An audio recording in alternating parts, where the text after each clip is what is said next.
Rifat and welcome to my channel Medico Funda and gain your medical knowledge without stress with Medico Funda।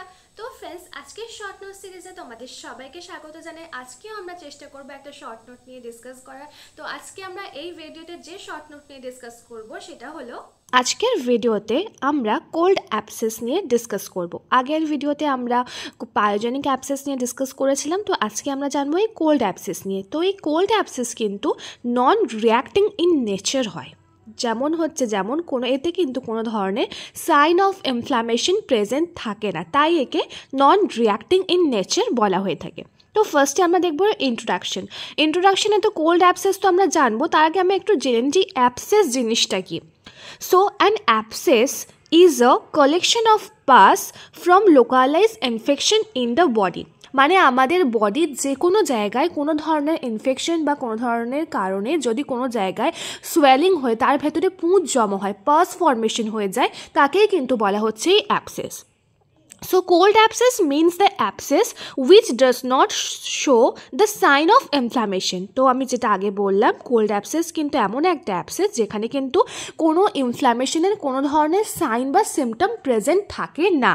Okay, next আমরা দেখব ডেফিনেশনে যেটা বলা যেতে পারে, cold abscess refers to an abscess that lacks the intense sign of inflammation. So এখানে same কথা বলা আছে, যেখানে কিন্তু কোনো ধরনের ইনফ্লামেশনের সাইন প্রেজেন্ট থাকে না। It is called cold abscess because it is not accompanied by the classical sign of inflammation. এটাকে কোল্ড অ্যাবসেস বলা হয় কারণ এখানে কিন্তু কোনো ধরনের সাইন অফ ইনফ্লামেশন প্রেজেন্ট থাকছে না। যেমন সেগুলো সাইন যেমন কী হয়, যে সেখানে হিট প্রেজেন্ট থাকে না, যেখানে হচ্ছে সেখানে রেডনেস প্রেজেন্ট থাকে না, পেন প্রেজেন্ট থাকে না, এবং যার ইনফেকশনের যে সিমটম ফিভারও কিন্তু দেখা যায় না। তো এই জন্য একে কোল্ড অ্যাবসেস বলা হয়। Next, it is almost always a sequel of tubercular infection. যেখানেই কারোর শরীরে যদি টিউবারকুলার ইনফেকশন হয়ে থাকে, সেখানেই কিন্তু কোল্ড অ্যাবসেস হতে দেখা যায়, ঠিক আছে। এবং anywhere in the body, commonly in the lymph nodes, বোন অ্যান্ড দ্য জয়েন্টস। বডির যে কোনো জায়গায় এটা হতে পারে, কিন্তু বেশি এটা হতে পারে হচ্ছে লিম্ফ নোডস, বোন এবং জয়েন্টসে। ওকে, নেক্সট হচ্ছে cessation of lymph nodes from the cold abscess. তো কোল্ড অ্যাবসেস কী হয়, লিম্ফ নোডসে যদি সিজেশন হয়ে যায়, যে লিম্ফ নোডসগুলো যেভাবে গেছে তার মধ্যে যদি সিজেশন হয়ে যায়, মানে পজ হয়ে যায় কোনো কারণে, আগে লিম্ফটা ড্রেন হতে পারে না, সেখানে কিন্তু কোল্ড অ্যাবসেস ফর্ম করে যায়। এবং on palpation soft and matted notes are found. যদি আমরা জায়গাটাকে প্যালপেট করি, আমরা দেখব সেখানে একটা সফট এবং ম্যাটেড নোটস প্রেজেন্ট আছে, ঠিক আছে। আমরা ছবিতে দেখতে পাচ্ছি এই যে নেকে কিন্তু একটা যে সোয়েলিংটা প্রেজেন্ট রয়েছে, সেখানে আমরা কোনো রেডনেস দেখতে পাচ্ছি না, কোনো ধরনের সাইন অফ ইনফেকশন দেখতে পাচ্ছি না, কিন্তু এখানে সোয়েলিংটা শুধু প্রেজেন্ট আছে, এবং এটা হচ্ছে একটা ধরনের কোল্ড অ্যাবসেস। ওকে, নেক্সট আমরা দেখবো কমন সাইটসে যেটা হয়ে থাকে, ফার্স্ট আমি বলবো neck and axilla are the most commonest. Neck এবং অ্যাক্সিলাতে এটা বেশি হতে দেখা যায়।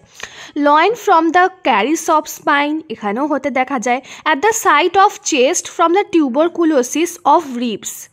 অ্যান্ড নেক্সট হচ্ছে near the end of long bone and joint. যে লং বোন এবং জয়েন্টসগুলো আছে, তার এন্ডেও কিন্তু কখনো কখনো এই কোল্ড অ্যাবসেস হতে দেখতে পাওয়া যায়।